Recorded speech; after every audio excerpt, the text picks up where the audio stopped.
যুক্তরাষ্ট্রের north Carolina অঙ্গরাজ্যের Charlotte শহরে আসামি ধরতে গিয়ে বন্দুক হামলায় পুলিশসহ 4 কর্মকর্তা নিহত।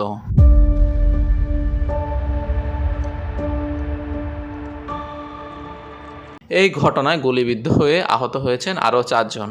স্থানীয় সময় সোমবার সন্ধ্যায় এ বন্দুক হামলা ও প্রাণহানির ঘটনা ঘটে।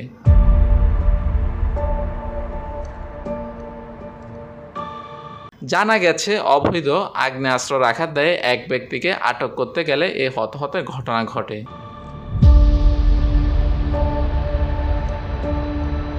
পুলিশ জানিয়েছে, হামলায় 2 বন্দুকধারী জড়িত ছিলেন। আহত অফিসাররা ইউএস মার্শাল সার্ভিসের নেতৃত্বাধীন টাস্ক ফোর্সের অংশ।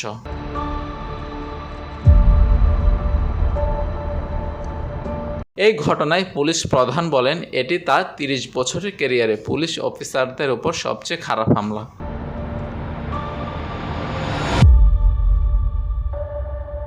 নিউজ ডেস্ক, চট্টগ্রাম সারাদিন।